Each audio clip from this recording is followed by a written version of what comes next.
وہ کفر میں چلا جائے گا، وہ جو ہے مشرک ہو جائے گا، وہ کافر ہو جائے گا۔ یہ نفی اصل ایمان، جب اصل ایمان کی نفی کر دی جاتی ہے، اور یہ کس کے ساتھ ہوتا ہے؟ یہ کن چیزوں میں ہے؟ یہ جو ہے نواقض اسلام کے متعلق یہ باتیں کہی جاتی ہیں۔ نواقض اسلام وہ گناہ جس سے ایک انسان دین اسلام سے خارج ہو جاتا ہے، ہاں، جیسے شرک ہے، اللہ اور بندے کے درمیان واسطے بنانا ہے، اسی طرح جو ہے نبی صلی اللہ علیہ وسلم کے طریقے سے بہتر نعوذ باللہ کسی اور کے طریقے کو جو ہے کہنا ہے، تو یہ نواقض اسلام ہے۔ تو نواقض اسلام کے متعلق ہم یہ کہیں گے کہ جو بندہ نواقض اسلام کے گناہوں کا ارتکاب کر لیتا ہے وہ مومن رہتا ہی نہیں ہے، وہ مسلمان بھی نہیں رہتا، بلکہ وہ دائرہ اسلام سے خارج ہو جاتا ہے۔ تو بعض حدیثیں، بعض آیتیں ایسی آئی ہیں کہ جو ایمان کی اصل کو ہی نفی کر دیتے ہیں کہ وہ مومن ہی نہیں ہیں، وہ مومن ہی نہیں ہیں۔ یہ نفی اصل ایمان، ٹھیک ہے، ایک چیز۔ دوسری جو چیز ہے وہ یہ ہے کہ وَيُرَادُ بِهِ تَارَةً أُخْرَى نَفْيُ كَمَالِ الْإِيمَان، کمال ایمان کی نفی ہوتی ہے۔ گویا کہ کبیرہ گناہ کو بتانے کا یہ ایک ذریعہ ہے، ایک انداز ہے کہ کبیرہ، یہ جو گناہ ہے جس کے اندر یہ شخص ملوث ہوا ہے، یہ کبیرہ گناہ ہے، بڑا گناہ ہے، اور وہ اسلام سے خارج نہیں ہے، ایمان سے خارج نہیں ہے، وہ کافر نہیں ہو گیا ہے، لیکن جس گناہ کو وہ کر رہا ہے وہ کبیرہ گناہ ہے۔ اس لیے کہ یاد رکھیے، کبیرہ گناہ کو بتانے کے لیے جو چیزیں ہم اس سے پہلے ذکر کیے تھے نا، اس میں ایک انداز یہ بھی ہے کہ ایمان کی نفی کر دی جاتی ہے، ایمان کی نفی بھی کر دی جاتی ہے۔ ان ایمان لا ينفى الا بترک واجب او فعل محرم، اس لیے کہ ایمان کی نفی جب کی جاتی ہے تو اس سے مراد یہ ہے کہ یا تو اس نے کسی واجب کو، جو کام ضروری تھا کرنا، اس کو چھوڑا ہے، یا جس کام سے بچنا ضروری تھا، حرام کام تھا، اس نے اس کام کو کیا ہے، ٹھیک ہے۔ تو جب کبھی ایمان کی نفی کی جائے گی تو دو میں سے ایک بات ہوگی، یا تو مکمل ایمان ہی اس کا چلا گیا، اصل ایمان جو ہم کہتے ہیں وہ چلا گیا، جیسے ہم نے کہا نواقض اسلام کی ہم نے مثال دی کہ وہ اسلام سے خارج ہو جاتا ہے، ہاں، جو بندہ شرک کرتا ہے وغیرہ وغیرہ۔ اور دوسرا یہ کہ کمال ایمان کی نفی ہوتی ہے کہ وہ مومن تو ہے، اصل میں وہ مسلمان تو ہے، لیکن اس کا ایمان جیسے ہونا چاہیے تھا، جس درجے میں ہونا چاہیے تھا، وہ کمال درجے کا جو واجب ایمان ہے وہ اس کے پاس نہیں ہے، کمال درجے کا جو واجب ایمان اس کے پاس ہونا چاہیے وہ اس کے پاس نہیں ہے۔ اور یہاں پر ہم جو کہہ رہے ہیں کہ جو مسلمان اپنے دیگر بھائیوں کے لیے اگر وہ وہی چیز پسند نہیں کر رہا ہے جو وہ اپنے لیے پسند کر رہا ہے، تو پھر وہ کامل مومن نہیں ہو سکتا۔ اس کے لیے دلیل بھی ہے ہمارے پاس، وہ دلیل کیا ہے؟ ایک اور حدیث ہے، یا پھر اس سے پہلے ہم جو ہے علماء کے اقوال میں آپ کے سامنے پڑھ دیتا ہوں۔ علماء کے اقوال، میں نے جو کہا کہ اس حدیث سے مراد یہ ہے کہ وہ شخص کامل مومن نہیں جو اپنے بھائی کے لیے وہ ناپسند کرے جو وہ اپنے لیے پسند کرتا ہے، یہ نفی کمال الایمان، کمال ایمان کی نفی ہے۔ اس لیے کہ علماء نے کہا کہ اس سے مراد کمال ایمان کی نفی ہے۔ امام نووی رحمہ اللہ کہتے ہیں صحیح مسلم کی شرح میں قال العلماء رحمہ اللہ، علماء رحمہ اللہ نے یہ بات کہی ہے، معناہ، اس حدیث کا معنی یہ ہے، لا یؤمن الایمان التام، وہ شخص کامل مومن نہیں ہے، مکمل ایمان والا وہ نہیں ہے۔ وَإِلَّا فَأَصْلُ الْإِيمَانِ يَحْصُلُ لِمَنْ لَمْ يَكُنْ بِهَذِهِ الصِّفَةِ، ورنہ تو وہ مسلمان تو ہے لیکن جس درجے کا اچھا مسلمان اسے ہونا چاہیے، وہ مومن تو ہے لیکن جس درجے کا اچھا مومن اسے ہونا چاہیے وہ نہیں ہے، وہ کمال ایمان اسے حاصل نہیں ہوا ہے۔ شرح مسلم میں امام نووی رحمہ اللہ نے اس کی یہ تفصیل بیان کی۔ امام قرطبی رحمہ اللہ فرماتے ہیں اَيْ لَا يَكْمُلُ إِيمَانُهُ، اس کا مطلب یہ ہے کہ اس کا ایمان کامل نہیں ہے۔ اِذْ مَنْ يَغُشُّ الْمُسْلِمِ وَلَا يَنْصَحُهُ مرتکب کبیرہ، اس لیے کہ جو شخص مسلمان کو دھوکہ دیتا ہے اور اس کے لیے وہ پسند نہیں کرتا جو وہ اپنے لیے پسند کرتا ہے، تو یہ کبیرہ گناہ کا ارتکاب کرنے والا ہے۔ وَلَا يَكُونُ كَافِرًا، وہ کافر نہیں ہو جائے گا، جیسے کہ ہم نے اس سے پہلے 1 سے 2 مرتبہ بیان کر دیا ہے۔ تو مطلب یہ ہوا کہ یہاں پر جس ایمان کی نفی کی جا رہی ہے کہ وہ مومن نہیں، مطلب یہ ہے کہ وہ کامل مومن نہیں ہے، وہ کامل مومن نہیں ہے۔ اس کے لیے دلیل ہم نے جو بیان کرنا جو ہم جا رہے تھے وہ ابن حبان کی حدیث ہے صحیح الترغیب میں شیخ البانی نے اس حدیث کو صحیح قرار دیا. وہ کہتے ہیں حدیث اس طرح ہے، لا یبلغ عبد حقیقت الایمان، وہ بندہ ایمان کی حقیقت کو نہیں پائے گا، وہ بندہ ایمان کی حقیقت کو نہیں پائے گا، حتی یحب للناس ما یحب لنفسه من الخیر، جب تک کہ وہ لوگوں کے لیے وہی خیر پسند کرنے نہ لگ جائے جو وہ اپنے لیے پسند کرتا ہے. وہ بندہ ایمان کی حقیقت کو نہیں پہنچے گا، باقاعدہ ایمان کی حقیقت کو نہیں پہنچے گا، وہ مومن ہی نہیں ہے، ایسے انداز یہاں پر استعمال نہیں ہے، بلکہ کیا ہے کہ وہ ایمان کی حقیقت کو نہیں پہنچے گا، کمال درجے کا ایمان اس کا نہیں ہے جو لوگوں کے لیے وہ ناپسند کرے جو وہ اپنے لیے پسند کرتا ہے. ٹھیک ہے، اور ایسا مت سمجھیے کہ یہاں پر اب کمال ایمان کی بات ہو رہی ہے تو یہ جو میں دوسرے بھائی کے لیے جو اپنے لیے جو پسند کر رہا ہوں وہ اس کے لیے وہ نہیں پسند کر رہا، تو اس کا مطلب یہ ہے کہ یہ چیز معمولی ہے، نہیں، بلکہ یہ کبیرہ گناہ ہیں، کبیرہ گناہ ہیں.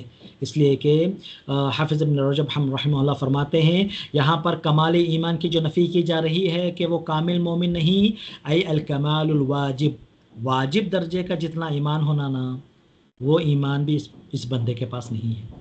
اگر ہم اپنے بھائی کے لیے وہ پسند نہ کریں جو ہم اپنے لیے پسند کرتے ہیں تو پھر جو واجب درجے کا، جو کمال درجے کا، جو واجب درجے کا جو ہونا نا ایمان وہ اس کے پاس نہیں ہے. فَمَن لَّمْ يُحِبَّ لِأَخِيهِ مَا يُحِبُّ لِنَفْسِهِ، پر جو شخص اپنے بھائی کے لیے وہ پسند نہیں کرتا ہے جو وہ اپنے لیے پسند کرتا ہے، كَانَ مُقَصِّرًا بِمَا يَجِبُ عَلَيْهِ مِنَ الْإِيمَانِ، تو وہ گویا کہ تقصیر کر رہا ہے، وہ گویا کہ گنہگار ہے. ایمان جتنا واجب تھا نا اس کو رکھنا اپنے پاس اتنا ایمان اس کے پاس نہیں ہے. مرتکبا شیئا محرما، اور وہ حرام چیز کا ارتکاب کرنے والا ہے، حرام گناہ کا وہ مرتکب ہو رہا ہے. یستحق علیہ العقاب، اس پر اسے سزا ملے گی. اللہ اکبر، اس پر اسے سزا ملے گی. تو مطلب یہ ہے کہ یہ جو بات یہاں پر بتائی جا رہی ہے وہ یہ ہے کہ وہ کمال درجے کا جو مومن نہیں ہے، تو کمال درجے کے اندر بھی جو واجب درجہ ہے نا، واجب اتنا تو ایمان ہونا چاہیے، وہ نہیں ہے اس بندے کے پاس جو دوسروں کے لیے وہ ناپسند کریں جو وہ خود اپنے لیے پسند کرتا ہے. ٹھیک ہے، تو یہاں پر جو ایمان کی نفی کی جا رہی ہے وہ کون سا ایمان ہے؟ کمال ایمان، کامل درجے.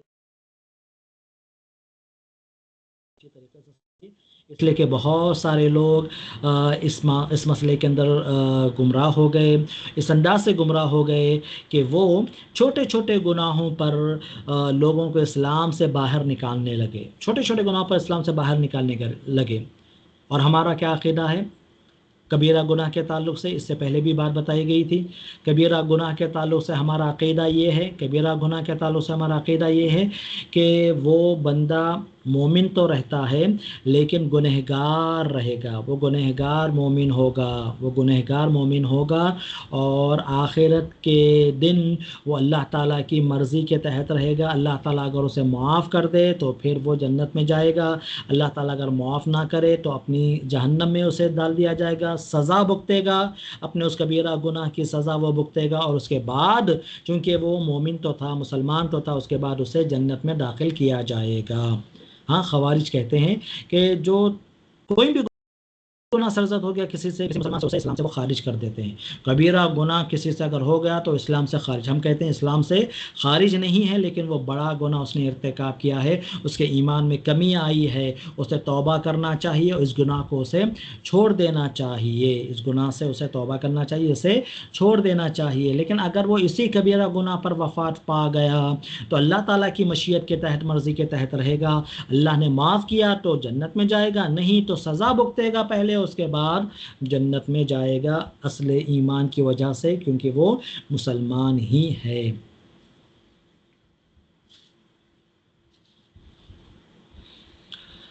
یہاں پر ایمان کا تقاضا بتایا جا رہا ہے.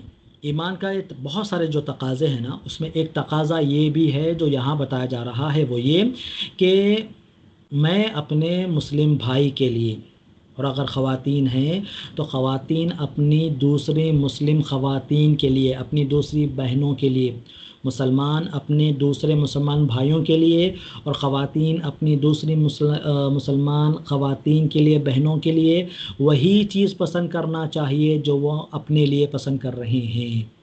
جو اپنے لیے جو چیز پسند کر رہے ہیں وہی دوسرے مومن بھائیوں اور بہنوں کے لیے پسند کرنا چاہیے. یہ ہمارے ایمان کا تقاضا ہے، یہ اخوت ایمانی کا تقاضا ہے. اس لیے کہ اللہ تعالیٰ نے فرمایا انما المؤمنون اخوہ، انما المؤمنون اخوہ، کہ تمام اہل ایمان ایک دوسرے کے کیا ہیں؟ بھائی ہیں. مسلم مرد اور مسلم جو مرد ہیں وہ آپس میں ایک دوسرے کے بھائی ہیں، اور مسلم خواتین آپس میں ایک دوسرے کی بہنیں ہیں. یہ اخوت ایمانی ہیں، ان کے درمیان جو رشتہ ہے وہ اخوت ایمانی کا ہے، ایمانی بھائی چارگی کا یہ جو ہے رشتہ ہے. اور اللہ کے رسول صلی اللہ علیہ وسلم نے فرمایا مثل المؤمنین فی توادہم وتراحمہم وتعاطفهم كمثل الجسد إذا اشتكى منه عضو تداعى له سائر الجسد بالسهر والحمى. کہ مومن کی مثال، مومنوں کی مثال، مسلمانوں کی مثال، مومنوں کی مثال کیسی ہے؟ ایک جسم کے مانند ہے، آپس میں رحم کرنے کے سلسلے میں، ایک دوسرے کا خیال کرنے کے سلسلے میں، ایک دوسرے کے ساتھ مہربانی کا سلوک کرنے کے سلسلے میں ایک جسم کے مانند ہے. یہ سارے لوگ ایک جسم کے مانند ہیں. تمام مسلم بھائی بہن ایک جسم کے مانند ہے، آپس میں رحم کرنے کے سلسلے میں، ایک دوسرے پر مہربانی کرنے کے سلسلے میں. جب جسم کے کسی ایک حصے کو تکلیف ہوتی ہے تو سارا جسم اس تکلیف کو محسوس کرتا ہے، اس کے درد کو محسوس کرتا ہے، اور اس کی نیند اڑ جاتی ہے، اور ساری رات وہ اس درد میں، اس تکلیف میں گزارتا ہے، جس کی وجہ سے وہ جسم جو ہے بخار میں مبتلا ہو جاتا ہے. ہوتا ہے نا، جب جو ہے ہمارے جسم میں کسی ایک عضو کو، کسی ایک حصے کو تکلیف پہنچتی ہے، مار لگتا ہے، ہاں، تو اس تکلیف کو ہم اپنے دل میں محسوس کرتے ہیں، سارا جسم اس تکلیف کو محسوس کرتا ہے، اس کی وجہ سے جو ہے بخار آ جاتا ہے، اور اس کی وجہ سے انسان کو صحیح نیند نہیں آتی. اسی طرح مسلمانوں کا رویہ ہونا چاہیے، اسی طرح میرا اور آپ کا معاملہ ہونا چاہیے کہ ہم آپس میں اپنے بھائی بہنوں کے ساتھ اسی طرح اتنا کلوز رہیں، اتنا جو ہے ان کے ساتھ مل کر رہیں، ان کے درد کو سمجھنے کی کوشش کریں، ان کی تکلیفوں کو سمجھنے کی کوشش کریں، ان کی حاجات کیا ہیں یہ جاننے کی کوشش کریں، اور اس طرح ایک رہے جس طرح جسم کے مانند ہونا چاہیے. یعنی سارے مسلمان ایک جسم کے مانند ہے. جسم کے ایک حصے میں تکلیف ہوتی ہے تو سارا جسم اس درد کو محسوس کرتا ہے. کسی ایک مسلمان کو تکلیف پہنچی تو پھر وہ تکلیف میں بھی محسوس کرنا چاہیے، آپ بھی محسوس کرنا چاہیے، چاہے وہ دنیا کے کسی بھی کونے میں وہ مومن بستا ہو، وہ مسلمان بستا ہو. جب بھی ہم سنتے ہیں کہ فلاں ملک میں مسلمانوں کے ساتھ ایسا ہوا، فلاں شہر میں مسلمانوں کے ساتھ ایسا ہوا، تو اس کی تکلیف ہم اپنے دل میں محسوس کرنا چاہیے. اگر اس کی تکلیف ہم اپنے دل میں محسوس کر رہے ہیں تو انسانیت کے ساتھ یہ ایمانی تقاضا بھی ہے، نہ صرف انسانیت بلکہ ایمانی تقاضا بھی ہے. اگر ہم یہ تکلیف محسوس نہیں کر رہے ہیں تو ہمارے دل میں وہ ایمان نہیں جس ایمان کا ذکر یہاں پر ہو رہا ہے کہ انما المؤمنون اخوہ، کہ تمام کے تمام مومنین آپس میں بھائی بھائی ہیں، آپس میں بہن بہن کے جیسے جو ہے انہیں رہنا چاہیے.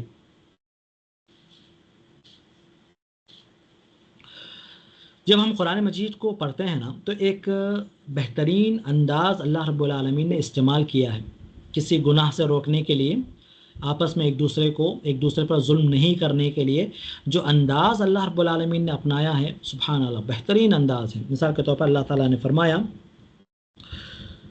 یا ایھا الذین آمنوا، اے ایمان والوں، لا تأکلوا اموالکم بینکم بالباطل، اے ایمان والوں تم اپنا مال آپس میں باطل طریقے سے مت کھاؤ. سورہ نساء آیت نمبر 29 ہے. اے ایمان والو تم اپنا مال باطل طریقے سے مت کھاؤ. اپنا مال گویا کہ تمہارے بھائی کا جو مال ہے جسے تم ناحق کھا رہے ہو، گویا کہ تم اپنا مال گویا کہ ضائع کر رہے ہو. گویا کہ تم اپنا مال ضائع کر رہے ہو. تمہیں جس طرح تم اپنے مال کی حفاظت کرتے ہو، جس طرح تم اپنے مال کی حفاظت کرتے ہو اور چاہتے ہو کہ تمہارا مال محفوظ رہے، کوئی اس پر ناحق قبضہ نہ کرے، کوئی اسے ناحق نہ کھائے، تو پھر تمہیں بھی چاہیے کہ تم اپنے بھائی کے مال کے تعلق سے وہی جذبہ رکھو کہ اس کا مال بھی محفوظ رہے، اس کا مال بھی کوئی ناحق نہ کھائے، اس کے مال پر کوئی ڈاکہ نہ ڈالے. دوسرے بھائی کے تعلق سے بھی تمہاری یہی بات ہونی چاہیے، یہی تمہارا جذبہ ہونا چاہیے. جس طرح تم اپنے مال کے تعلق سے سوچتے ہو، ویسے ہی دوسرے بھائیوں کے تعلق سے، ان کے مالوں کے تعلق سے تمہارا وہی جذبہ ہونا چاہیے.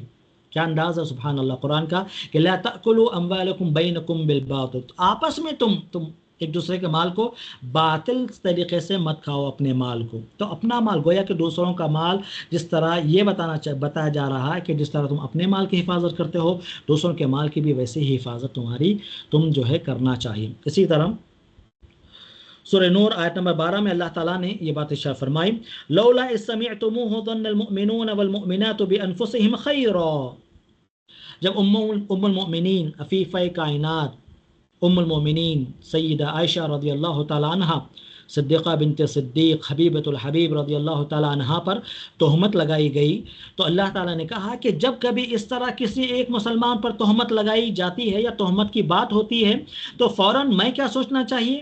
اگر مجھے معلوم ہوا کہ فلاں شخص پر تہمت لگائی جا رہی ہے، فلاں عورت پر تہمت لگائی جا رہی ہے اور وہ مسلمان ہے، تو مجھے ایسا محسوس ہونا چاہیے کہ گویا کہ مجھ پر جو ہے گویا کہ وہ تہمت لگائی جا رہی ہے. اللہ تعالیٰ نے کہا لولا اذ سمعتموہ، جب تم نے اس تہمت کو سنا جو ام المومنین عفیفہ کائنات رضی اللہ تعالیٰ عنہ پر لگائی گئی، عائشہ رضی اللہ تعالیٰ عنہ پر، تو تم نے ایسا ظن المؤمنون والمؤمنات بانفسہم خیرا، تم اپنے بارے میں تم نے خیر کیوں نہیں سوچا؟ اپنے بارے میں تم نے اچھا کیوں نہیں سوچا اپنے بارے میں؟ حالانکہ یہ معاملہ تو ام المومنین کے بارے میں ہے، یہ معاملہ تو ام المومنین کے بارے میں ہے، لیکن اللہ تعالیٰ کہہ رہا ہے کہ تم اپنے بارے میں تم حسن ظن کیوں نہیں رکھے؟ یعنی جس طرح میں اپنے بارے میں حسن ظن رکھتا ہوں کہ لوگ میری عزت کی حفاظت کریں، لوگ مجھے برا بھلا نہ کہیں، لوگ میرے بارے میں غیر ضروری باتیں نہ کریں، میرے اوپر لوگ انگلی نہ اٹھائیں، جیسا میں چاہتا ہوں اسی انداز سے دیگر مسلم بھائیوں اور بہنوں کے تعلق سے میرا رویہ ہونا چاہیے.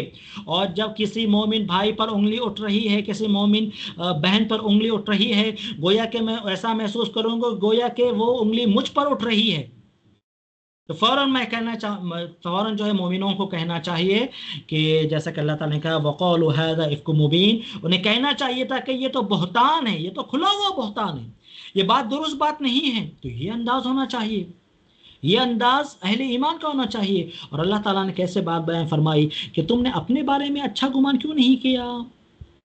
تو یہاں پر تو معاملہ دوسروں کے بارے میں تھا. تو مطلب یہ ہے کہ جس طرح تم اپنے بارے میں اچھا گمان کرنے کے تم پابند ہو، اور فطری چیز ہے، ہم سب اپنے بارے میں ہمیشہ اچھا ہی سوچتے، تو یہ چیز ہم مسلم بھائیوں اور بہنوں کے تعلق سے بھی ہونا چاہیے. ان کے بارے میں بھی ہم ہمیشہ اچھا سوچیں، ان کے بارے میں بھی ہم ہمیشہ بھلا سوچیں. یہ ہمارے ایمان کا تقاضا ہے، اور یہ ایمان کا جو تقاضا ہے واجبی تقاضا ہے. ایسا نہیں ہے کہ ایسا ہے تو ہے، نہیں تو کوئی بات نہیں، واجبی تقاضا ہے. اگر ہم ایسا نہیں سوچتے ہیں، اس پر اگر ہم عمل نہیں کرتے ہیں تو ہم گنہگار ہیں. جیسا کہ حافظ ابن رجب حنبلی رحمہ اللہ نے کہا یستحق علیہ العقاب، اگر وہ ایسا ایمان نہیں رکھ رہا ہے، دوسرے مسلم بھائیوں کے بارے میں، بہنوں کے بارے میں وہ اچھا نہیں سوچ رہا ہے، جس طرح وہ اپنے بارے میں اچھا سوچتا ہے، اچھی چیزوں کو وہ چاہتا ہے، تو پھر وہ عقاب کا، سزا کا مستحق ہے، وہ کبیرہ گناہ کا مرتکب ہو رہا ہے.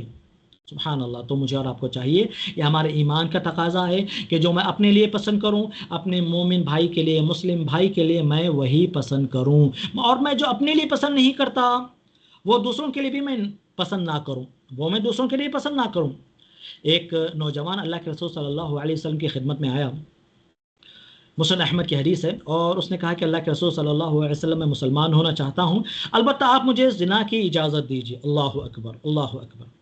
میں مسلمان تو ہو جا رہا ہوں، البتہ آپ مجھے زنا کی اجازت دیجیے. زنا اسلام کے اندر حرام ہے، بے شرمی کی انتہا ہے. زنا اسلام کے اندر حرام ہے، یہ بے شرمی کی انتہا ہے، اور اس سے کبیرہ گناہ بتایا گیا ہے، اور اس کے لیے سخت عذاب ہے، سخت وعیدیں ہیں. اور اگر جو ہے کسی کے تعلق سے زنا ثابت ہو جاتا ہے تو اس کے اوپر سزا بھی مقرر کی گئی ہے. اسے کوڑے مارے جائیں گے، اسے 100 کوڑے مارے جائیں گے، اگر وہ شادی شدہ ہے تو پتھروں سے مار مار کر اسے سنسار کر دیا جائے گا۔ کتنا عظیم یہ گناہ ہے، کتنی بڑی یہ بھیانک سزائیں ہیں۔ اس نے کہا کہ مجھے زنا کی اجازت دیجیے۔ اگر ہم اور آپ ہوتے تو فوراً اس سے کہتے جاؤ، تمہارے اسلام کی ضرورت نہیں ہے، نکل جاؤ یہاں سے، تمہارے مسلمان ہونے کی ضرورت نہیں، نکل جاؤ۔ نبی صلی اللہ علیہ وسلم نے اسے سمجھایا اور کہا کہ کیا تم یہ اپنی ماں کے لیے پسند کرتے ہو کہ کوئی اس کے ساتھ زنا کرے، نعوذ باللہ؟ اس نے کہا کہ نہیں۔ نبی صلی اللہ علیہ وسلم نے فرمایا کہ دوسرے لوگ بھی اپنی ماؤں کے تعلق سے زنا کو ناپسند کرتے ہیں۔ آپ صلی اللہ علیہ وسلم نے پوچھا کیا تم یہ اپنی بہن کے لیے پسند کرتے ہو؟ اس نے کہا نہیں۔ نبی صلی اللہ علیہ وسلم نے کہا دوسرے لوگ بھی اپنے بہنوں کے لیے یہ پسند نہیں کرتے۔ کیا تم یہ اپنی بیٹی کے لیے پسند کرتے ہو؟ اس نے کہا نہیں۔ نبی صلی اللہ علیہ وسلم نے فرمایا دوسرے لوگ بھی اپنی بیٹیوں کے لیے زنا یہ پسند نہیں کرتے۔ کیا تم اپنی پھوپھی کے لیے، کیا تم اپنی خالہ کے لیے یہ چیز پسند کرتے ہو؟ اس نے کہا کہ نہیں اللہ کے رسول صلی اللہ علیہ وسلم۔ آپ صلی اللہ علیہ وسلم فرمایا دوسرے لوگ بھی اپنی خالوں کے لیے، اپنی پھوپھیوں کے لیے یہ چیز پسند نہیں کرتے۔ تو جس طرح تم اپنی ماں کے تعلق سے، اپنی بہن کے تعلق سے، اپنی بیٹی کے تعلق سے، اپنی پھوپھی کے تعلق سے، اور اسی طرح اپنی خالہ کے تعلق سے تمہیں یہ چیز ناپسند ہے کہ زنا ہو ان کے ساتھ، نعوذ باللہ، تو پھر یہ چیز دوسرے لوگوں کے تعلق سے بھی تمہیں سوچنا چاہیے کہ جن سے تم زنا کرو گے، نعوذ باللہ، تو وہ بھی کسی کی ماں ہوگی یا بیٹی ہوگی یا بہن ہوگی، اسی طرح کسی کی پھوپھی یا کسی کی خالہ ہوگی۔ تو مطلب یہ ہے کہ جس طرح یہ ہمارے ایمان کا تقاضا ہے کہ ہم جو ہے دوسرے لوگوں کے لیے وہی چیز پسند کریں جو ہم اپنے لیے پسند کرتے ہیں، اور جو ہم اپنے لیے ناپسند کرتے ہیں دوسروں کے لیے بھی ناپسند کریں۔ ہم یہ ناپسند کرتے ہیں کہ لوگ ہمارے بارے میں برا بھلا بولے، ہم ناپسند کرتے ہیں۔ کوئی ہمارے بارے میں گالی گلوچ دے، ہم ناپسند کرتے ہیں۔ کوئی ہمارے بارے میں غیبت کرے، بہتان لگائے، ہاں ہمارے پیٹھ پیچھے، ہمارے اوپر ہنسے، ہم یہ ناپسند کرتے ہیں۔ تو یہی چیز ہم مسلم بھائیوں اور بہنوں کے لیے بھی اسی طرح ناپسند کرنا چاہیے۔ اور جو چیز ہم اپنے لیے پسند کرتے ہیں کہ ہم اللہ تعالیٰ ہمیں ترقی دے، ہمارے مال میں برکت دے، ہمارے کاروبار میں برکت دے، ہمارے گھر میں سکون چین عطا فرمائے، ہاں ہمارے ہمارے بہنوں بھائیوں میں، بیٹیوں میں، بچوں میں اللہ تعالیٰ محبت، یہ ساری چیزیں جو ہم اچھائی چاہ رہے ہیں، تو یہی چیز مسلم بھائیوں اور بہنوں کے لیے بھی مجھے اور آپ کو چاہنا چاہیے۔ یہ ہمارے ایمان کا تقاضا ہے، یہ ہمارے ایمان کا تقاضا ہے۔ دوسروں کے لیے وہی چیز پسند کرو جو تم اپنے لیے پسند کر رہے ہو۔ تو چیزوں کے تعلق سے دو چیزیں ہیں، ایک تو دین، اس سے ایک چیز، بعض چیزوں کا تعلق دین سے ہے جو ہم پسند کر رہے ہیں، اور بعض کا تعلق دنیا سے ہے۔ دین کے اندر صرف اور صرف خیر ہی خیر ہے۔ تو دین کے تعلق سے میں جو چاہ رہا ہوں نا کہ میں جو ہے توحید پرست رہوں، میں شرک سے بچوں، میں سنت کی پیروی کرنے والا بنوں، بدعات سے بچوں، میں جو ہے نمازی بنوں، میں جو ہے قرآن مجید کی تلاوت کرنے والا بنوں، میں جو ہے مسجدوں سے محبت کرنے والا بنوں۔ اس طرح جو ہم دین کے تعلق سے جو ہم اپنے لیے پسند کر رہے ہیں نا، اس کے تعلق سے مطلق ہم سارے مسلمانوں کے تعلق سے وہی سوچنا چاہیے۔ مطلق سارے مسلمانوں کے تعلق سے ہمیں وہی سوچنا چاہیے کہ سارے مسلمان اچھے بن جائیں، دیندار بن جائیں، دین سے قریب ہو جائیں، قرآن سے قریب ہو جائیں، نبی صلی اللہ علیہ وسلم کی سنتوں سے قریب ہو جائیں، اللہ تعالیٰ کی توحید کو ماننے والے ہو جائیں۔ تو اس کے اندر کوئی شک نہیں کہ مطلقاً دین اوورال، اور دین کی ہر چیز اوورال بھی، اور دین کی ہر ایچ اینڈ ایوری تھنگ، ہر چیز دین کی صرف اور صرف خیر ہی خیر ہے، دین میں شر نہیں ہے۔ تو دین کے تعلق سے ہم دوسرے بھائی بہنوں کے تعلق سے مطلق ہم جو ہے یہ پسند کریں گے اور یہ چاہیں گے کہ جو اپنے لیے ہم چاہتے ہیں وہی ان کے لیے چاہیں، اس لیے کہ دین کے اندر صرف اور صرف خیر ہی خیر ہے۔ البتہ دنیا کے معاملے میں تھوڑا سا الگ ہو سکتا ہے کہ نہیں؟ دنیا کے معاملے میں تھوڑا الگ ہو سکتا ہے۔ وہ کیسے؟ ایک چیز میرے لیے اچھی ہو سکتی ہے تو وہ چیز دوسرے کے لیے اچھی ہو ضروری نہیں ہے، ضروری نہیں ہے۔ ایک چیز میرے لیے اچھی ہو تو وہ چیز دوسرے کے لیے بھی اچھی ہو، ایسا ضروری نہیں ہوتا ہے۔ مثال کے طور پر صحیح مسلم کی حدیث ہے، ابو ذر رضی اللہ تعالیٰ عنہ سے نبی اکرم صلی اللہ علیہ وسلم نے یہ فرمایا، یا ابا ذر انی اراک ضعیفا، اے ابو ذر میں تمہیں کمزور پا رہا ہوں، وانی احب لک ما احب لنفسی، دیکھو میں تمہارے لیے وہی پسند کرتا ہوں جو میں میرے لیے پسند کرتا ہوں۔ اے بزر جو میں تمہارے لیے میں میرے لیے جو پسند کرتا ہوں وہی تمہارے لیے پسند کرتا ہوں. لا تأمرن علی اثنین، دیکھو کبھی دو لوگوں کے اوپر ذمہ دار نہ بننا، کبھی دو لوگوں کے اوپر ذمہ دار نہیں بننا، کبھی دو لوگوں کے درمیان فیصلہ کرنے والا نہ بننا، کبھی دو لوگوں کے اوپر ذمہ دار نہ بننا، دو لوگوں کے اوپر فیصلہ کرنے والا، دو لوگوں کے درمیان فیصلہ کرنے والا نہیں بننا. ولا تولین مال الیتیم، اور اسی طرح یتیم کے مال کی ذمہ داری نہیں لینا، یتیم کے مال کی ذمہ داری نہیں لینا. یہاں پر دیکھیے آپ، نبی صلی اللہ علیہ وسلم نے ابو ذر رضی اللہ تعالیٰ عنہ سے ان دو چیزوں کو روکا، لیکن عام طور پر یہ دونوں چیزیں تو خیر والی ہیں. یتیم کی مال کی کفالت کرنا بڑی نیکی ہے، یتیم کے مال کی کفالت کرنا بڑی نیکی ہے. یتیم کے مال کی حفاظت کرنا، یتیموں کی کفالت کرنا، ان کا ٹیک کیئر کرنا بڑی نیکی. نبی صلی اللہ علیہ وسلم نے فرمایا کہ انا وکافل الیتیم ہاتین کہاتین، کہ میں اور جو ہے یتیم کی کفالت کرنے والا، یتیم کی ٹیک کیئر کرنے والا، نگرانی کرنے والا اسی طرح ہوں گے. اور آپ صلی اللہ علیہ وسلم نے اپنے دونوں انگلیوں کو جمع کر کے بتایا، بڑی نیکی ہے. لیکن یہاں پر اور اسی طرح دو لوگوں کے درمیان صلح کرانا بڑی نیکی ہے، اصلاح ذات البین بڑی نیکی ہے. لیکن جب ہمارے اندر وہ صلاحیت نہیں ہے کہ ہم یتیم کے مال کا صحیح جو ہے حساب نہیں رکھ پاتے، یتیم کے مال کی صحیح ہم نگرانی نہیں کر پاتے، ہاں ٹیک کے صحیح نہیں کر پاتے، تو پھر ہمیں چاہیے کہ اس سے دور رہیں، وہ ذمہ داری ہم نہ لیں. اسی طرح دو لوگوں کے درمیان ہم صحیح فیصلہ نہیں کر پاتے تو ہم فیصلہ کرنے والے نہ بنیں. تو نبی صلی اللہ علیہ وسلم نے ان دو چیزوں سے ابو ذر رضی اللہ تعالیٰ عنہ کو منع کر دیا. وہ اس لیے کہ ابو ذر رضی اللہ تعالیٰ عنہ کے اندر وہ صلاحیتیں نہیں تھی، اور کہا انی احب لک ما احب لنفسی، میں تمہارے لیے وہی چیز پسند کرتا ہوں جو میرے لیے پسند کرتا ہوں.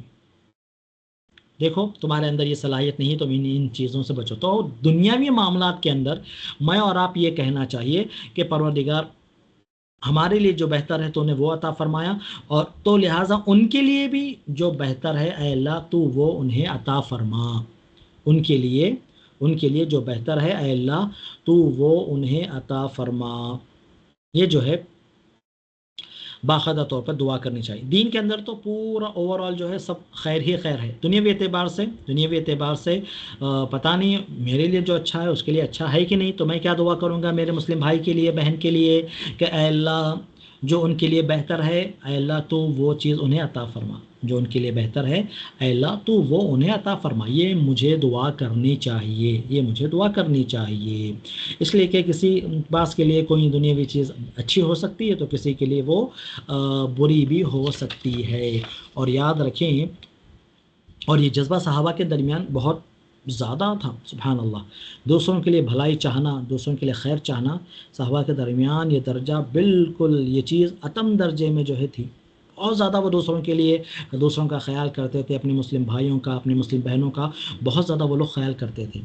ابن عباس رضی اللہ تعالیٰ عنہ کا یہ قول دیکھیے، وہ کہتے ہیں انی لامر علی الآیہ من کتاب اللہ، میں قرآن مجید کی کوئی آیت جب پڑھتا ہوں نا، اس پر سے گزرتا ہوں، فاود ان الناس كلهم يعلمون منها ما اعلم، تو جب میں وہ آیت پڑھتا ہوں اس کے اندر ایسی بہترین نصیحتیں ہوتی ہیں، ایسی بہترین اس کے اندر فوائد ہوتے ہیں جو مجھے سمجھ میں آتے ہیں، میں چاہتا ہوں کہ سارے لوگوں کو یہ علم ملے. سبحان اللہ، میں چاہتا ہوں کہ سارے لوگوں کو اس آیت کے اندر جو چھپے ہوئے راز ہیں، جو چھپے ہوئے قیمتی موتی ہیں، جو نصیحت کی باتیں ہیں، جو فائدے کی باتیں ہیں، سارے لوگ ان فائدے کی باتوں کو وہ جان سکیں، سارے لوگ ان فائدے کی باتوں کو جان سکیں. سبحان اللہ.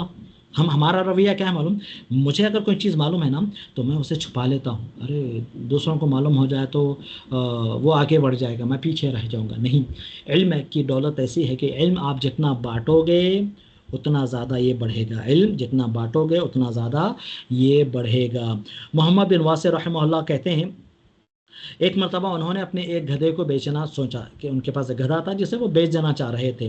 تو ایک دوسرے صاحب نے پوچھا کہ آپ یہ گدھا بیچنا چاہ رہے ہیں تو کیا یہ گدھا میرے لیے اچھا ہے اترضاہ لی، کیا آپ میرے لیے یہ اس کو جو ہے پسند کریں گے؟ انہوں نے کہا لو لم ارضہ لک لم ابیعہ، اگر میں یہ تمہارے لیے نہیں پسند کرتا نا تو میں بیچتا بھی نہیں. اگر یہ اس گدھے کے اندر بہت سارے عیب ہوتے، ہاں، اور یہ تمہارے لیے درست نہیں ہوتا، تمہارے لیے اچھا یا لائق تمہارے لیے نہیں ہوتا، تو میں نہیں بیچتا۔ سبحان اللہ۔ ہم کیا کرتے ہیں؟ ایواں چیزوں کے اندر جو عیب ہے، جو کمی ہے، جو نقص ہے، ہاں، جو فالٹس ہے، اسے چھپا کر جو ہے بیچ دینے کی کوشش کرتے ہیں۔ ارے سامنے والا لے لیں دو، اپنے میں کیا کرنا ہے؟ نہیں، مسلمان اگر ہم ہیں تو پھر سامنے والے کو جو چیز بھی ہم بیچیں، بول کر بتا کر بیچیں کہ بھائی دیکھیے یہ ہے، سامنے بول کر بتا کر بھیجیں یہ ہے، لینا ہے تو لیجئے، اگر آپ کو نہیں لینا ہے تو کوئی بات نہیں، اس کے اندر فلاں فلاں چیزیں خرابی ہے، فلاں فلاں چیزیں کمی ہیں۔ تو ایسا جذبہ ہونا چاہیے، اسلام کا یہ تقاضا ہے، اسلام کا یہ تقاضا ہے، میرے اور آپ کے مومن ہونے کا، مسلمان ہونے کا یہ تقاضا ہے۔ اپنے بھائیوں کے لیے، بہنوں کے لیے میں وہی پسند کروں جو اپنے لیے پسند کرتا ہوں۔ کیا ہم اپنے لیے پسند کریں گے کہ کوئی ایسے دھوکے سے کوئی چیز ہمیں بیچ دے، بعد میں جب ہم گھر میں وہ چیز لے کر آئیں اور بعد میں جب وہ ہم اس کو استعمال کریں تو پھر جو ہے اس کے اندر جو ہے خرابیاں نکل کر آئیں؟ کیا ہم یہ چیز پسند کریں گے؟ نہیں پسند کرتے۔ تو پھر دوسروں کے ساتھ بھی ایسا نہیں کرنا چاہیے، دوسروں کے ساتھ بھی ایسا نہیں کرنا چاہیے۔ اچھا، ہم کب دوسروں کے لیے خیر سوچنے والے بنیں گے؟ ہم کب دوسروں کے لیے خیر سوچنے والے بنیں گے، اچھا سوچنے والے کب بنیں گے؟ ہم دوسروں کے لیے اس وقت خیر کے بارے میں سوچنے والے اس وقت بنیں گے جب ہمارے دل میں تکبر نہ ہو، ہمارے دل میں تکبر نہ ہو۔ دوسرا، ہمارے دل میں حسد نہ ہو۔ تکبر ہمارے دل میں ہے نا، تو ہم دوسروں کے لیے خیر نہیں سوچ سکتے، اچھا نہیں سوچ سکتے۔ حسد میں اپنے دل میں اگر ہم بٹھا لیں تو دوسروں کے لیے ہم خیر نہیں سوچ سکتے۔ تکبر کرنے والا ہمیشہ کیا رہتا؟ میں سب سے بڑا رہنا، میں سب سے بڑا رہنا، مجھ سے آگے کوئی نہیں بڑھنا۔ یہ جذبہ اگر کسی آدمی کے اندر ہے تو وہ دوسروں کے لیے کہاں سے خیر سوچے گا؟ وہ تو ہمیشہ یہ سوچے گا دوسروں کو نقصان ہو، دوسرے پیچھے ہو جائے، میں ہمیشہ آگے رہوں، میں ہمیشہ بڑا رہوں، میری ناک ہمیشہ اونچی ہونی چاہیے۔ تکبر کرنے والا کبھی دوسروں کا بھلا نہیں چاہتا۔ اسی طرح حسد کرنے والا بھی دوسروں کا بھلا نہیں چاہتا۔ حسد سے مراد کیا ہے؟ حسد کسے کہتے ہیں؟ دوسروں کی نعمتوں کو دیکھ کر جلنا اور یہ تمنا کرنا کہ ان کی نعمتیں وہ چھن جائے، ان سے وہ نعمتیں چھن جائے۔ اللہ نے فلاں فلاں کو وہی نعمت کیوں دے رکھی ہیں، ان سے وہ نعمت چھن جائے۔ یہ جو جذبہ ہے، منفی جو جذبہ ہے، اسے حسد کہتے ہیں۔ دوسروں کی نعمتوں کو دیکھ کر جلنا، ہاں مجھے اولاد نہیں ہے، فلاں کو اولاد ہے، اللہ کرے کہ اسے بھی اولاد نہ ہو، نعوذ باللہ، یہ حسد ہے۔ میرے پاس مال نہیں ہے، وہ فلاں کے پاس مال ہے، تو اس کو مال اللہ تعالیٰ نے کیوں دیا؟ اس کا مال ضائع ہو جانا، اسے مال نہیں ملنا۔ یا اگر مال ہے بھی، میرے پاس بھی مال ہے، تب بھی میرے پاس تو ہے، اس کے پاس کیوں ہے؟ اس کے پاس کیوں نہیں رہنا چاہیے؟ میرے پاس گاڑی ہے تو ہے، دوسروں کے پاس گاڑی، ایسے اچھی گاڑی نہیں ہونی چاہیے، یہ حسد ہے۔ تو جب تک ہم اپنے دل میں کبر کو رکھیں گے، تکبر کو رکھیں گے، گھمنڈ کو رکھیں گے، اسی طرح حسد کو رکھیں گے، ہم دوسروں کے لیے خیر نہیں چاہ سکتے جی، دوسروں کے لیے ہم خیر نہیں چاہ سکتے۔ حسد کو ختم کرنا ہوگا، کبر کو، تکبر کو اپنے دل سے نکالنا ہوگا، تبھی ہم دوسروں کے لیے خیر چاہیں گے، اور یہ ہمارے ایمان کا تقاضا اسی وقت پورا ہوگا۔ آج کیا ہو رہا ہے؟ ہر کوئی ایک دوسرے سے حسد کرنے میں لگا ہوا ہے۔ میں آپ سے حسد کرتا ہوں، آپ مجھ سے حسد کرتے ہیں، ہم اپنے بھائی بہن سے حسد کرتے، فلاں کو ترقی کیوں مل رہی ہے، فلاں جو ہے فلاں کا کاروبار کیوں چمک رہا ہے، فلاں کے لوگ زیادہ عزت کیوں کرتے ہیں، اسے اتنی عزت نہیں ملنے چاہیے تھا، اسے وہ مال نہیں ملنے چاہیے تھا، اسے وہ اولاد نہیں ملنے چاہیے تھی، اسے فلاں گاڑی نہیں ملنی چاہیے تھی۔ یہ حسد، اللہ رحم کرے، انسانوں کو تباہ کر دیتا ہے، انسانوں کو تباہ کر دیتا ہے۔ اللہ کے رسول صلی اللہ علیہ وسلم نے فرمایا وَلَا يَجْتَمِعَانِ فِي قَلْبِ عَبْدٍ الْإِيمَانُ وَالْحَسَدُ، کہ ایک مومن کے دل میں، ایک بندے کے دل میں ایمان اور حسد جمع نہیں ہو سکتے، ایمان اور حسد جمع نہیں ہو سکتے۔ ایمان ہے تو پھر حسد نہیں ہونا چاہیے، ایمان ہے تو حسد نہیں ہونا چاہیے، حسد ہے تو پھر ایمان نہیں رہتا۔ وقتی طور پر آتا، کبھی ایسا ہوتا کہ وقتی طور پر تھوڑی دیر کے واسطے ایسا جذبہ آتا، منفی جذبہ، دل میں ایسا خیال آتا، اللہ، ارے فلاں اس کو وہ فلاں نعمت کیوں ملی، ارے وہ فلاں کیوں پاس ہو گیا، اس کو وہ ترقی، وقتی طور پر۔ اب مومن اگر میں ہوں تو میں کیا کرنا؟ اس جذبے کو دبا دینا، ختم کر دینا اس جذبے کو، اور اس کے لیے دعا کرنا، ماشاء اللہ تبارک اللہ، اللہ تمہیں اور دے، اللہ تمہیں اور برکت دے، اللہ تمہیں اور ترقی دے۔ یہ جذبہ میرے دل میں آنا، میں اپنے مسلمان بھائیوں کو ترقی کرتے ہوئے، مسلم بہنوں کو ترقی کرتے ہوئے دیکھ کر اگر میں جل رہا ہوں، اور تو یقیناً میں صحیح مسلمان نہیں ہوں، اچھا مسلمان نہیں ہوں، میرا ایمان کامل ایمان نہیں ہے، بلکہ نبی صلی اللہ علیہ وسلم نے یہ فضیلت دی ہے۔ آج ہم دوسروں کے لیے دعا کرنے میں کتنے بخیل ہیں، ہم کتنے بخیل ہیں۔ سچے دل سے آپ کہیں، ہم میں سے کتنے لوگ ہوں گے جو دوسروں کے لیے دعائیں کرتے ہوں گے؟ جب اپنے لیے ہم دعا کرتے کتنے لوگ ہوں گے؟ بہت کم ایسے لوگ ہوں گے الا ماشاء اللہ جو دوسروں کے لیے دعا کرتے ہیں۔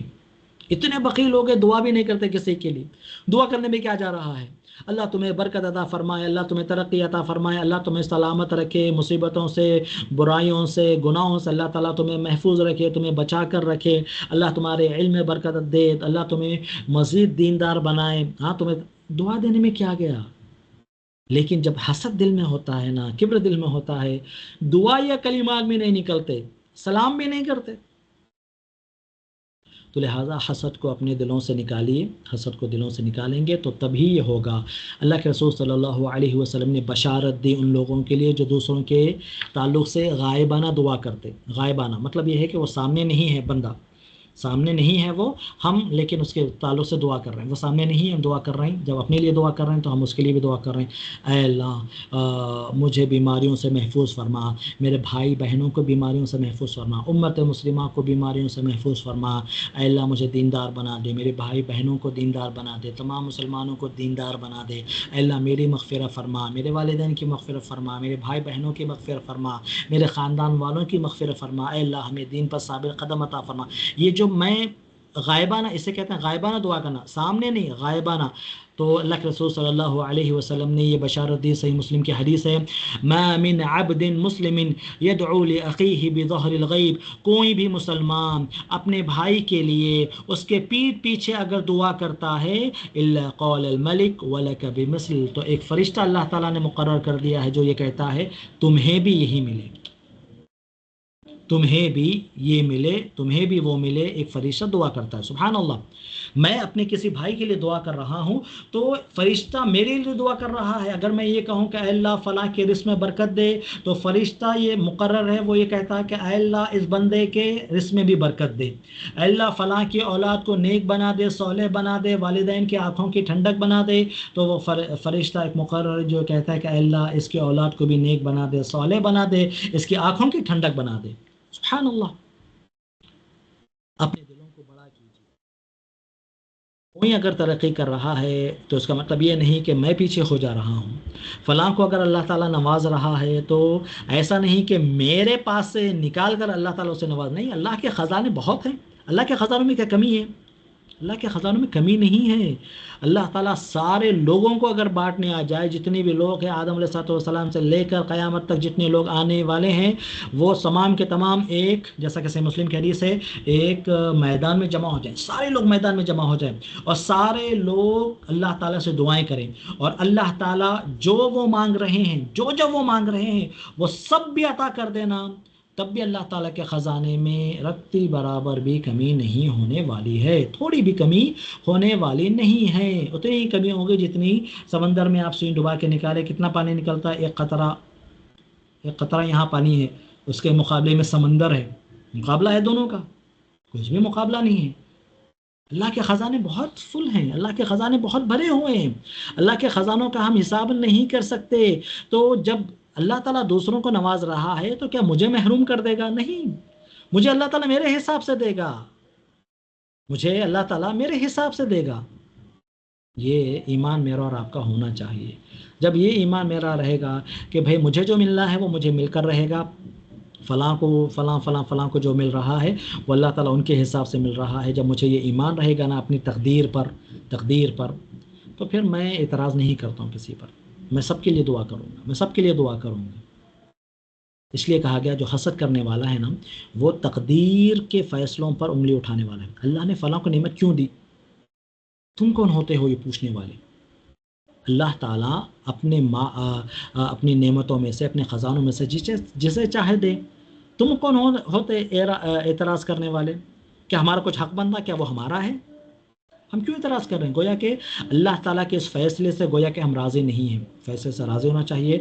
اللہ تعالیٰ سے بس یہ دعا کرنا چاہیے کہ اللہ ہمیں بھی عطا فرما، ہمیں بھی خیر عطا فرما، ہمیں بھی فضل عطا فرما، اس طرح کی دعا ہونی چاہیے۔ ٹھیک ہے، چلیے ہم اسی پر رکتے ہیں۔ خلاصہ کلام یہ ہے کہ وہ شخص کامل درجے کا مومن نہیں ہے جو اپنے دوسرے بھائی بہنوں کے لیے وہ نہ چاہیں جو وہ اپنے لیے چاہتا ہے۔ میں جو اپنے لیے چاہوں، آپ جو اپنے لیے چاہیے، اپنے مومن بھائیوں اور بہنوں کے لیے وہی چاہیں، وہی پسند کریں، اسی کی تمنا کریں۔ یہ ہمارے ایمان کا تقاضا ہے، اخوت ایمانی کا یہی تقاضا ہے، اخوت اسلامی کا یہ تقاضا ہے۔ اللہ تعالی ہمیں اس کی توفیق عطا فرمائے، اور ضروری ہے کہ ہم تکبر سے بچیں، حسد سے بچیں، تبھی چل کر ہم دوسروں کے لیے خیر چاہنے والے بنیں گے۔ اللہ تعالی سے دعا ہے کہ اللہ رب العالمین ہم تمام کو اس عظیم حدیث پر عمل کرنے کی توفیق عطا فرمائے، اور ایمان کے جو درجات ہیں، کامل درجے کا ایمان اللہ رب العالمین ہمیں عطا فرمائے، اور سنتوں کی پابندی کرنے کے اللہ تعالیٰ ہمیں نیک توفیق عطا فرمائے، علم سے جڑے رہنے، اہل علم سے جڑے رہنے کے اللہ تعالیٰ ہمیں نیک توفیق عطا فرمائے۔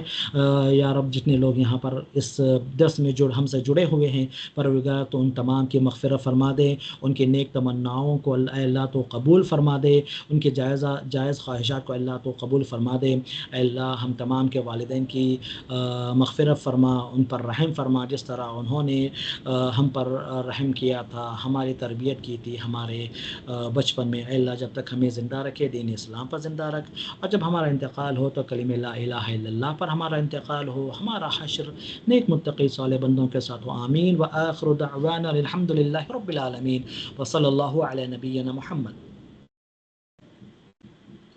لا الہ الا اللہ۔ اگر کوئی سوالات ہے تو آپ لوگ کر سکتے ہیں۔ اگر بیوی یتیم ہے، اس کے مائکے سے اسے بھائیوں بہنوں کی طرف سے کچھ رقم ہر مہینہ ملتی ہے، تو کیا شوہر اسے استعمال کر سکتا ہے، یا اسے اس کی بیماری وغیرہ میں اپنا مال نہ دے کر اسے استعمال کا کہہ سکتا ہے؟ بیوی کا جو مال ہے نا، اسلام کے اندر ساری چیزیں کلیئر ہیں، کس کی ملکیت ہے۔ بیوی کو جو مال مل رہا ہے، مثال کے طور پر اس کے والد کوئی کچھ مال دیے، یہاں تو یتیم ہے وہ، چلو بھائی اس کے کچھ مال دے، اس کے بہن کچھ مال دے، تو وہ بیوی کا ہی مال ہوتا ہے، بیوی کا وہ مال شمار ہوگا، ٹھیک ہے۔ اب ہونا تو یہ چاہیے کہ شوہر پر ذمہ داری ہے بیوی کے خرچ کی، کھانے پلانے کی، اور پہنانے اڑانے کی، کھانے پلانے کی، پہنانے اڑانے کی، اور اسی طرح دیگر جو خرچ ہوتے ہیں، بیمار پڑ جائیں تو جو ہے اس کے لیے علاج کا انتظام کریں وغیرہ وغیرہ، جو بنیادی چیزیں، بیسک نیڈس سے شوہر کی ذمہ داری ہے، تو شوہر اپنے مال میں سے ہی اسے یہ خرچ کرنا چاہیے۔ لیکن کیا وہ بیوی کے پاس جو مال ہے، تو کیا وہ شوہر لے کر بیوی پر ہی خرچ کر سکتا ہے، یا لے کر اپنے اوپر خرچ کر سکتا ہے؟ بیوی کی اجازت سے لے سکتا ہے، اور اجازت بھی صحیح اجازت۔ آج کل ہمارے پاس کیسا ہے، اگر ہم منع کریں تو شوہر صاحب غصہ ہو جاتے، منع کرے تو شوہر غصہ ہو جاتا، تو لہٰذا منع نہیں کرتے، لیکن دل میں تھا کہ بھئی نہیں، کیوں ہم یہ پیسے کیوں لے رہے ہیں، آپ اپنے پیسے خرچ کیجئے، سبحان اللہ۔ تو ایسے صورت میں شوہر کو اس سے بچنا چاہیے، کیونکہ بیویاں منع نہیں کرتی، بہت کم ایسی بیویاں ہوں گی جو منع کرتی ہیں، ورنہ تو منع نہیں کرتی۔ بعض بیویاں تو سبحان اللہ خوشی سے دے دیتی ہیں، تو ٹھیک ہے آپ کے لیے جائز ہوگا، لیکن بعض بیویاں جو ہے اس ڈر سے دے دیتی ہیں کہ شوہر ناراض نہ ہو جائے، تو ایسے صورت میں بچنا بہتر ہے۔ استعمال اگر وہ بیوی کی اجازت سے، اس کی خوشی سے ہو رہا ہے تو کر سکتا ہے انشاءاللہ۔ کسی مرحوم کے لیے حج یا عمرہ کرنے کی کیا کوئی کنڈیشن ہے؟ کیا ہمارے پہلے سے حج یا عمرے کیا ہونا ضروری ہے؟ جی ہاں، اگر ہم دوسروں کی جانب سے حج کرنا چاہ رہے ہیں تو ضروری ہے کہ میں پہلے اپنا حج کر لوں۔ میں دوسروں کے لیے عمرہ کرنا چاہ رہا ہوں تو اپنے لیے پہلے عمرہ کر لینا چاہیے، ٹھیک ہے۔ اگر مرحومین کی جانب سے جو وفات پا چکے ہیں ان کی جانب سے اگر میں عمرہ کرنا چاہ رہا ہوں تو ضروری ہے کہ میں پہلے اپنا حج اور عمرہ کروں۔ عمرہ کر رہے ہیں تو پہلے عمرہ میرا ہو جانا چاہیے، عمرہ بھی ویسے ہی پہلے میرا عمرہ ہونا چاہیے، اس کے بعد میں جو متوفا ہے ان کی جانب سے، جو انتقال کر چکے ان کی جانب سے عمرہ کر سکتا ہوں۔ حج کا معاملہ بھی یہی ہے۔ بعض لوگ اس حدیث کا غیر درست مطلب لے سکتے ہیں، مثلا دو لوگ کوئی چیز کپڑے خریدنے کے لیے دکان کو گئے، ہم جو اپنے لیے پسند کر کے خرید لیں تو وہی چیز اپنے بھائی کے لیے بھی خریدیں، تھوڑا سا وضاحت کریں۔ اسی لیے میں نے وضاحت کیا کہ بعض چیزیں اپنے لیے اچھی ہو سکتی ہے، اس دوسروں کے لیے شاید وہ اچھی نہ ہو، ایسا بھی کبھی ہو سکتا ہے نا۔ جیسے کہ ابو ذر رضی اللہ تعالیٰ عنہ کو نبی صلی اللہ علیہ وسلم کیا فرمایا، میں جو اپنے لیے پسند کرتا ہوں تمہارے لیے وہی پسند کرتا ہوں، دیکھو تم فلاں کام یتیم کے مال کی ذمہ داری نہیں لینا۔ مطلب یہ ہے کہ کبھی ایسا ہو سکتا ہے دنیاوی اعتبار سے کہ کوئی چیز میرے لیے تو اچھی ہے وہ، لیکن میرے بھائی کے لیے شاید وہ درست نہ ہو، میرے بھائی کے لیے چاہے درست نہ ہو، ایک گاڑی ہے جو میرے لیے ہو سکتا ہے اچھی ہو، لیکن وہ گاڑی اس کے لیے مناسب نہیں ہوگی، تو میں کیا چاہوں گا ایسے صورت میں ان کے لیے جو بہتر ہے اللہ تعالیٰ وہ عطا فرمائے، وہ عطا فرمائے، میں یہ چاہوں گا، ٹھیک ہے نا؟ دنیاوی معاملات میں، دین کے معاملات میں ہم جو ہے ہمیشہ ان کے لیے خیر چاہیں گے انشاءاللہ۔ واضح واضح ہو گیا؟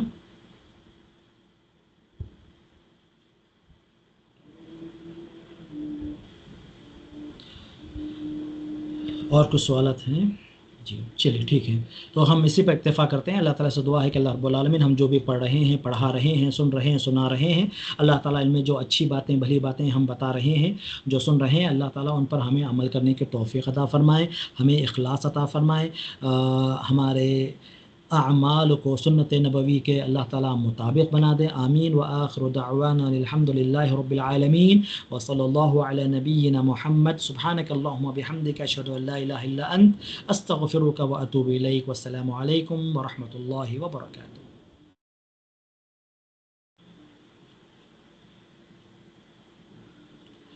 لا الہ الا اللہ، بارک اللہ فیکم۔